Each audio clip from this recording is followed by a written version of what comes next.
Welcome to the WTF podcast. My name is Molly Smith, and I am on a mission to equip 1 million people with the tools to recognize when they're in the funk, and more importantly, how to pivot out of it. By tuning in today, you have joined me on this mission, and I am so glad that you are here. Friends, today's guest is somebody who was destined to cross my path, and dare I say, destined to cross yours. Back in November 2023, I was scheduled to be a guest on her podcast just after signing my book deal to write What the Funk. And that's when I learned that Cindy and I actually shared the same publisher. From the start, I was floored by what she had already accomplished and inspired by the vision of what she was bringing to life. Now, it's easy to look at Cindy now as the founder and publisher of Force Magazine, the creator of Little Give TV, and a 5-time best-selling author, and think, wow, I could never do what she's done. But here's the truth. Cindy has been in the funk. She has walked through years of hardship, from surviving domestic violence to raising kids as a single mom. She is proof that the funk we land in often becomes the very soil that fertilizes the impact we are meant to have this side of heaven. Today, Cindy is not only an award-winning entrepreneur and nonprofit founder, she is a woman who leads with heart. She believes that every little give creates a ripple, and her mission is to create waves of positive change around the world. I cannot wait for you to hear from my friend, Cindy Witteman. Welcome, Cindy. Wow, now that you said all that, I thought I could just log off right now and just be happy with that. Wow, I feel honored. That such a beautiful introduction. And, whenever you introduce me like that, it makes me think, man, I kind of want to meet that person. Well, you've done it. You've done all the things, right? That was you. So tell me, what has been front and center for you lately? Give us a snapshot of where you are today. Yeah, today, all the things you just mentioned, really working hard with Force Magazine. Every month we put out a new bestseller, and I hope that continues for years and years to come. Really just on a mission, like you said, to highlight the good in the world. And I feel like there's so much bad news out there that if we just shine a light on all the good people, you'd be astounded to see how many wonderful people are out there working hard to make tomorrow a better day for all of us. That's amazing. Tell me about the vision behind Force Magazine, because I remember you and I sitting in a hotel restaurant having breakfast. This was February of 2024, and you are telling me about what you're going to do here with Force Magazine. And now sitting here, over 18 months later, and it is amazing. So share with the audience a little bit about Force Magazine and why you created it. Yeah, it actually is kind of a funny story. I went to a networking event, which, Molly, you know how much I hate. I do. I really don't like to be doing those things. But anyways, I went to one, and somebody, was telling kind of a little bit of what I do. And I also have a nonprofit where we give away cars to single parents in need. It's called Driving Single Parents. And I had talked a bit about that, a bit about Force, a bit about the TV show, a bit about the books I had written. And the person said to me, well, so what's next for you? And at first I thought, well, gee, what did you think? I'd done enough already? But then it stopped with me, Molly. It just kept coming back to me like, is that it? Like, are you done? Like, this is it. You could just keep doing this the rest of your life, and that's it. You're done. Right. And I thought that kind of felt scary too. So every night before bed, I would write down for 3 nights in a row. I wrote down what's next for you, because it wouldn't leave me alone. And on the 3rd night, I actually dreamt that I founded Force Magazine. I literally saw on the cover of the magazine before I'd even taken the picture. I flipped through the pages, and the mission that Force to be reckoned with, everything was there. So I woke up in the morning and I was like, what a joke. Like, there's no way I don't even like to read. I like Audible books, podcasts, but I don't even like to read. There's no way I could do a magazine. That's ridiculous. But then I thought, what if I did? So I wrote it down, and it still felt right. So I contacted our publisher and I said, you think you can help me do a magazine? And they said, yeah, we think we can do that. And fast forward, here we are like 18 months later, and the magazine's been a bestseller every month since then. So literally, I rolled that out in March of 2024, and just been going strong ever since. So I stumbled into it by mistake because somebody pushed me a little further than I was comfortable with. I love that. I love that. Well, I order my Force Magazine every single month. I love Force Magazine, and it's a great place for people to get to share what they're doing out in the world and to really highlight people who are a force to be reckoned with, which is the purpose behind the magazine, right? Absolutely. All right. Okay, well, take us back to a time where you were in the funk because you've accomplished so much. And I think, as people, we look at people who are very accomplished like yourself and think, gosh, I could never do that. Right.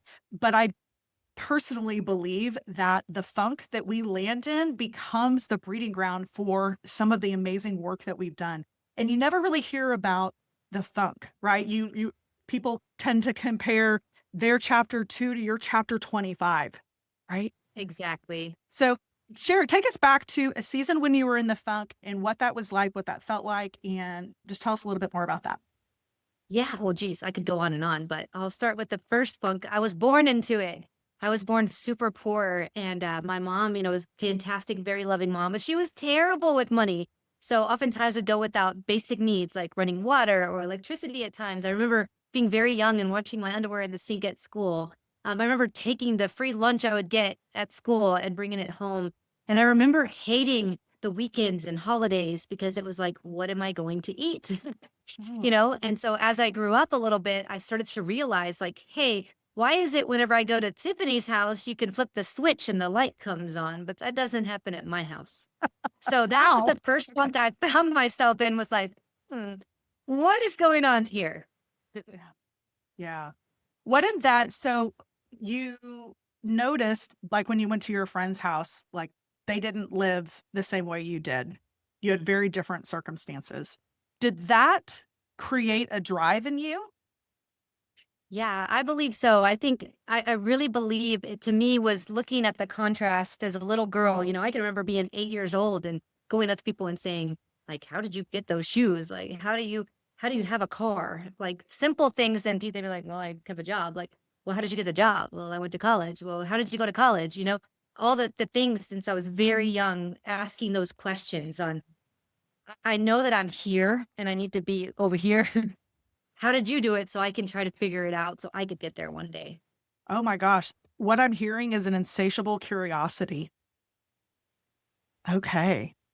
So Definitely. when did that curiosity serve you in your adult life that led you out of a funk that you were in? Because as I said in your intro, you've been in the funk quite a bit, right? Oh, So where is that curiosity taken you throughout your life and in situations where you were in the funk and needed to pivot out of it? yeah. Well, that curiosity's gotten me into quite a lot of good situations and also some Okay. bad ones. Because Okay. as you know, and you mentioned, I'm a domestic violence survivor. And so for me, it was like, I'm learning that, oh, these people that are married, these people that have their family, they don't have this issue with water and electricity and things. So maybe that's what I need to do. If I get married, then I can have my white picket fence and family and all the things I ever wanted and electricity. I mean, who doesn't want electricity, right? Yeah. And so that curiosity got me into that relationship. And then, of course, I was in that domestic violence relationship for almost 10 years. And so it really kept me in a state of fight or flight constantly and always trying to be curious on how I could better or clean better or talk less, which was never going to happen. I know that now. But I was then curious on how can I fix me so I can make the other person happy so that all of this can go away and my white picket fence can reappear. Mhm. And that's what I did a lot. So that curiosity got me in and out of a lot of issues. Okay. When did you Yeah. know in that situation that you needed to get out? Was there a defining No, moment where it was like, this funk needs to end and I'm going to do something about it? Tell me about that. yeah, I honestly have always been a fixer. So I always thought up to this moment I'm about to share with you that I could fix it. Like I said, I Sure. could fix this. Like I've already been through that. And nothing's worse than that. I could fix this. But one day I was like literally folding a basket of clothes and my daughter there playing and I was watching Dr. Phil, like any housewife does. And Dr. Phil says it's better to come from a broken home than it is to grow up in one. And literally when he said those words, it hit me that all the while I've been trying to fix this situation, all the while that I had been trying to make this perfect thing work, that I was literally dragging my daughters through this, even though they were not being physically abused. They were seeing what was happening. And so I was dragging them unknowingly through this mess. And I needed to do something different. So I literally stood up, I grabbed a basket of clothes, a bag of diapers, my daughters, and we got into the car and we drove away to a very uncertain future. Wow. Okay, just got to pause there for a minute. Like literally divine inspiration coming from Dr. Phil. Yep. It was insane. And then I remember buckling in my 5-month-old baby. I had a 5-month-old daughter at the time, buckling her in and being like, what am I doing? Can I do this? I'm fat, I'm ugly, I'm stupid, I'm no good, I'm worthless. I'm gonna end up being on welfare Mm. like my mom. My kids are never gonna have running water or electricity. If you take this step, you're always gonna be a nobody from nowhere. And those feelings, those conditionings, I now know that I had been conditioned to believe that. Yeah. And so literally buckling her into the car seat, thinking through how much of a loser I am, that I was now going to hurt my daughters by taking them away from this. But then I reassured myself that it's better to come from a broken home than it is to grow up in one, and they are, and I'm going to teach them that they deserve more than to be treated like I'm being treated. And so I Yes. had to make that step. So we drove away to a very uncertain future. Wow. Well, and that inner narrative, right? So you had that was the narrative of your childhood years, right? Yeah. And so, but you chose differently in there. Talk about some grit and some courage. Now, probably in the moment, it didn't seem like that, but wow. Okay. So, in the months following that time, what changed about that inner narrative for you? A lot of it was a lot of it was me thinking back to when I was a little girl and thinking how I wish my mom would have seen that there was a different way and chosen a different way. Yeah. So I constantly would remind myself, like, if your mom had done this, this, and this, you could have had a better childhood. If you do this, this, and this, your kids can have a better childhood. So it would stick with me that, first of all, I was not going to let anybody prove me wrong. I was not going to fail. I was Okay. going to make a better life for my daughters, no matter how hard I had to work. And so it was a constant fluctuation of in and out of the funk where it's like you feel really strong one day and the next day you feel like, what am I doing? I'm so tired. I'm so exhausted. Is it really worth Yeah. this? The other inner narrative that played a lot for me was being away from my daughters because I was a housewife. So like I had nothing and he wasn't gonna about to give me anything. So I had Yeah. nothing. So I literally had to get my own place, get my own everything to try to build that life. And so thinking now I'm working 2 jobs, I'm putting myself through school, I'm selling plasma twice a week, which all puts my daughters in daycares and with friends and family so that I can work. So now being from a housewife with them every day, giving them that love to away was also a huge factor in my mind of like, am I doing the right thing constantly? So I was in the funk over and over and over again for Yeah. quite some time. Okay. So I know this about you. You are very big into mindset and manifestation and all of those kinds of things. When did that enter into the picture? Did it happen in this season? Because I'm telling you, like 2 jobs, selling plasma to keep your kids in daycare so that you can work, you're doing all of the things. When did you start to believe different and learn about how to shift those beliefs? Well, it took a long time. And so in that season, but right before this Dr. Phil incident happened, and now I feel like it's all like divine intervention, like it was all Of in there. I course. just didn't Of know it course. yet. But I remembered years later that I had seen this thing called The Secret on the Oprah Winfrey Show. Oh, yes. And I saw it, I thought, oh my gosh, I feel so sorry for these idiots who believed it. And it was like a joke. I was like literally going, Oprah, come on. Right. Like, I can't, what are you doing? Like, but years later, it kind of snuck in like, what if that is the case? Like, what if it's a self-trust thing? What if you believe it, you're willing to take the steps and then you're willing to do it? So it's like, so years later, I'm talking many years later, I was in a place where I had had my own home built. I picked out everything and we built our own home and I bought my car cash and I had like, I was working, I was doing good, I had already, this was long past graduating from school and all the things. And I was doing okay. So we were paying bills and a little bit more and I was doing okay. But I felt like, have you ever had that feeling where like, there's something more out there for you? Like, there's gotta be more than this. It's gotta Yes. be like, I know I'm capable of more than this, but you just don't know what it is yet or anybody who else who's doing it. That's kind of where I was. And so I snapped back to that secret thing and I thought, well, hey, I mean, what's it gonna hurt? So I listened to the Audible version and I watched the secret and I thought, I'm gonna do everything that this thing says. And I did. and I did the gratitude rock, and I did the board and the vision, everything. I wrote to put extra zeros on my bank statement. I did all the things. And you Yeah. know what happened? Not a gosh darn thing. Nothing. So I got so mad at myself for wasting my energy on this stupid manifesting secret thing. I tore up the check thing. I tore up everything. I ripped down the vision board. I skipped that stupid gratitude rock off into some pond off the highway. I was like, what a loser. I could not believe I was one of the idiots from the Oprah Winfrey show all of a sudden. So then then after I did that, very short order, everything started to go wrong again. So I had to reassess my life again. Another funk, Molly. Really? Okay. Mhm. Yep. So then that led me to let me listen to the audible version of Think and Grow Rich. That's when everything changed for me. I Ah, listened to it. As I mentioned, I hate reading. So, but I love listening. So I listened to that. And then it snapped to me like, oh, the whole time I was trying to do this manifestation thing, I was trying to get money, get money. I need money. I need to get money. And if I just had money, everything else would come, right? What I realized from Think and Grow Rich was it's not about that. You have to be grateful for what you already have to yes. really realize how far you've come to envision what the next thing is going to be. And so that's where things really shifted for me when it came to manifestation and gratitude. Okay. So that book reframed how you were going Mhm. to move forward. Yep. And then I listened to The Secret again and was like, okay, now I'm picking up what they're putting down Okay. So it was landing differently. totally differently. Okay. Okay. Yeah. And so tell me, manifestation absolutely has worked in your life, hasn't it? 100%, Yeah. 150%. Okay. Now let me ask this. So when you land in the funk now, what are some of those habits, tools, things that you use, go to, turn to help you either reframe or shift or pivot out of that funk?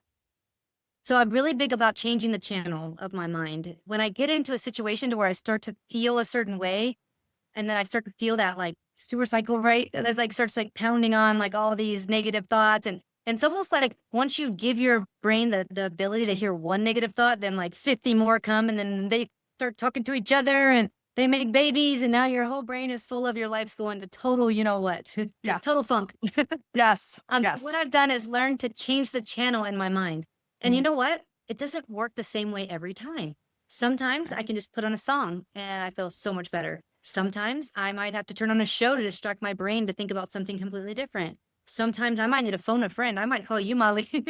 I might, text somebody or start writing down what's bothering me. And if all the bad things I'm thinking actually happened, what would be the worst thing and could I handle it? Yeah. And so it's so many different things. And I think that's one of the things a lot of people I've come across get hung up on is like, it doesn't work. Well, or it does work if you just change the channel. And sometimes you have to change the channel more than once. Yeah. Like I said, whether it be read a book or listen to a song or listen to a video or call a friend. And it works differently every time for me. Okay. I love that. I have been a student of energetics, frequency and vibration over the last probably year and a half. And sometimes I have to check myself. It's like, what radio station am I tuned into? Am I tuned Hmm. into Scarcity 101? Or am I tuned into Aligned AF 98.7 FM? Right? Like, and Exactly. we gotta change the radio station. And sometimes, and this is one of the things that I loved that I learned from Ed Milet. And I think this is kind of very similar to what you said is I change my state. So that's one of those things when I'm having a bad day, I change my state. So for me, I'm usually sitting at this desk most days. And so if I'm getting frustrated with some work problem or somebody is annoying me or I'm just in a funk altogether, sometimes I have to like physically get up and go walk the dog, go water the plants, get outside. I've got to change my state so that I can shift my perspective. Right. Yep. And so that's one of those things, one of those tools I've got in my tool belt when I land myself in the funk as well. Yes, and Okay. that really helps. And knowing as somebody who's going through the thing is like one thing's not going to work every time. You have to be That's right. patient with yourself and you're not going to be perfect and feel perfect Yeah. all the time. And when you are in those funk states, you got to remember the good times are coming and you just got to change your state, like you said. At That's right. least that's That's what right. me. I love that. I love that. Okay, so couple of things. If we have women who might be in a domestic violence situation today listening, what would you say to them as a word of encouragement or as a next best step they can take out of the funk? You can.